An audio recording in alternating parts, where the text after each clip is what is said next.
Howdy, and welcome to LeeReads, where I talk about the books I've been reading and enjoying lately.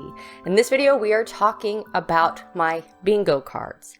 Last year, I took part in the subreddit R Fantasy's Science Fiction and Fantasy bingo card, which is 25 spaces, typical layout with different prompts, and it runs from the beginning of April, I think, through the end of March. So the card ends at the end of this month. I did finish most everything last year, and there was just one holdout. I like bingo cards because for me, it's a way to make a TBR, but with a longer timeline that helps me balance things out because I'm a mood reader. So I like the year-long challenge. It also helps to kind of stretch what you might pick up and encourages you to try new things. Now that that card is finishing, I might do this year's Our Fantasy bingo card, but I have been in a newer subreddit, which is Female Gaze Science Fiction and Fantasy. The premise of that subreddit is just science fiction and fantasy through the female perspective, whether that's through the author or just as a female reader. I might have different aspects I want the books to focus on, things I may not want to read about, etc. And it's a place to get those sort of recommendations. They are doing 2 bingo cards a year that last 6 months, so they're seasonal, and I decided to do the spring-summer card. It's not a full bingo card. It's 9 spaces to include a free space, because that seemed like a reasonable number for 6 months. But there are optional prompts to flesh out a full bingo card or enable you to do a bingo if you want. I thought I'd share what I'm going to do for my 9 core prompts, and then when I'm done with that, share my takeaways from the R Fantasy card that I just finished. Anyway, I think these are fun. These are fun challenges. I plan out in advance what I would like to read for each prompt. I try to be strategic about it. If there are other books I've been wanting to read, it's just an excuse for me to put it on there. However, I will swap out books. Whoa. My cat. Oh, hi. He doesn't want to be held. What happened to your collar? What did you do with it? Okay, they've decided to be mischievous beings. He's trying to break into my old cat's cat feeder right now. Bad boy. Okay. So I want to follow the rules of the card, but if I decide to pick something up for a slot that I hadn't originally planned, I will swap it out because this is all just for fun. Anyway, the 9 core slots for the Female Gaze Science Fiction Fantasy card. The first one is Spring Cleaning, which is read a book that's been on your shelf for a long time or the longest time. For this one, I picked The Book of Life by Deborah Harkness, which is the 3rd book in the All Souls trilogy. That trilogy starts with a discovery of witches. It's a really fun urban fantasy that gets really historical as well. It follows the main character who is a witch. She's a historian, and this manuscript that she wants to study and is able to kind of summon from the library turns out to be wanted by a host of other creatures. And she gets kind of pulled into this conspiracy, so to speak, but of course falls in love with a vampire along the way. I like the scientific bent that the author puts on kind of how the vampirism works, and I like a lot of the history. I enjoyed books 1 and 2 so much, and the audiobooks are very good as well, that I bought the trilogy, so now I need to finish book number 3. Next is Dragons, read a book about dragons. This one, the book I selected, I also could have used for, and I almost used for a book that's been on your shelf for a long time, and that is His Majesty's Dragon by Naomi Novik. I've started this a couple times and I just get distracted by other things. I still really want to read it. It's set in like Napoleonic era England and France. So imagine the Napoleonic Wars happening, but there are dragons that enable there to be like this elite air force on both sides. This man who is a sailor, they find a dragon egg, it hatches, he winds up getting bonded to it, and now they have to go join this aerial corps.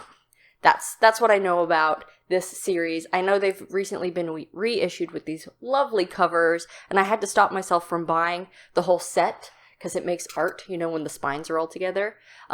Until I read each one, I'm not going to buy the next one until I'm ready to read it. I really enjoy Naomi Novik as an author. I hear that this series may taper off a little bit, but I definitely want to give it a start. The next is read a book by a non-binary or a trans author. Thankfully, someone in the community made a story graph challenge for this bingo card, and you were able to go in and look at books that people added for the prompt. And I chose a book by Rivers Solomon called An Unkindness of Ghosts.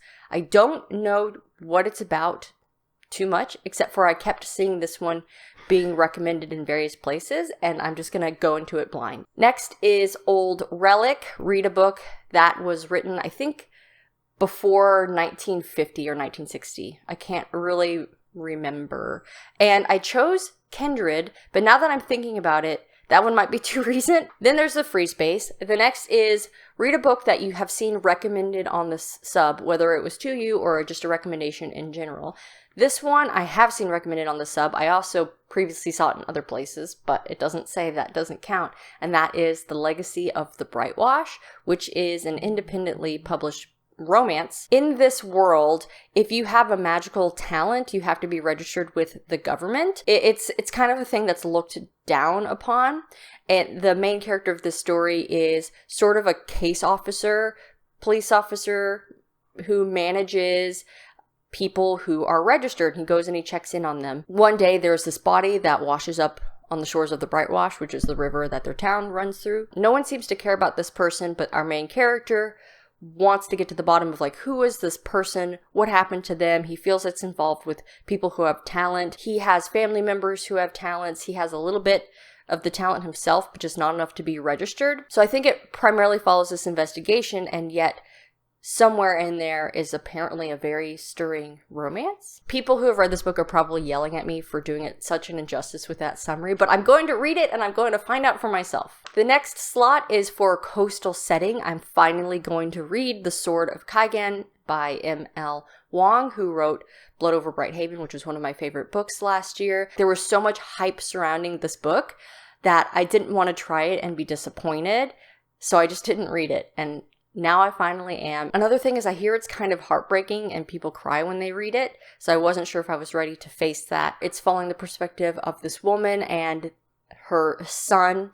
They are living in this really traditional village where like these magical martial arts are somewhat revered. It's very much like honor warrior society, but you're getting hints that a lot of that may be propaganda, and the empire that they live in may just be using them, like keeping them stuck in the past so that they will continue to die for the empire while the rest of like the nation flourishes and has technological advancements that these people don't know of at all. The mother character of this story, who is a warrior in her own right, knows, like, she lived outside of this small part of the country and knows that the way that her family and her current village is living may not be representative of everywhere else, and has this like internal struggle about it. Next is a female authored sci-fi. That one was really easy for me to select, and you probably can guess why. It's because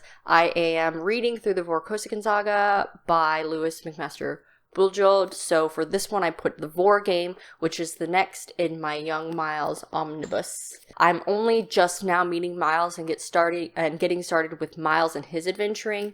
I did start Vorkosigan with Shards of Honor and Barrayar, so I met Miles's mother and father, and Cordelia was one of my favorite characters. I just hear that the series is just a great time. I love Lewis McMaster Buljold's writing style, and so that was an easy pick for me. Last is a book with a green cover.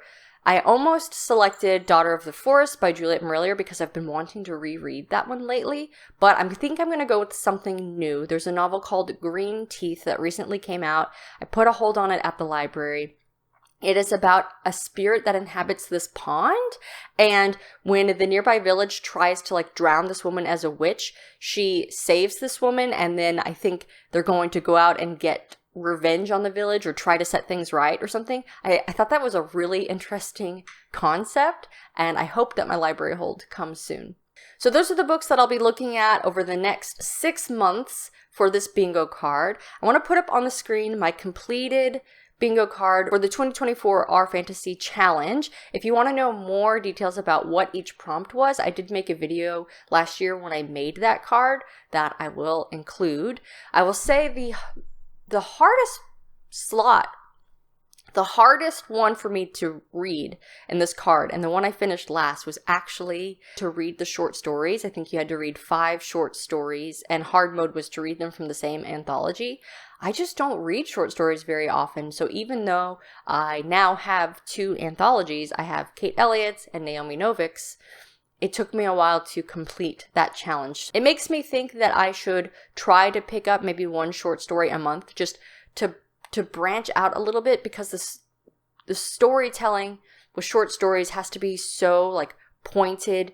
You get in, get out, and just kind of study it from a craft perspective, how to write really good openings. I think it would just be good for my writing to look at short stories a little bit. And also it can be a fun way to just taste test different authors. Thank you so much for watching. I hope that you enjoyed this video. Have you participated in any of these bingo cards, or will you in the future? Let me know below. I think they're really fun. And as always, don't forget to support your local library. Thanks. Bye.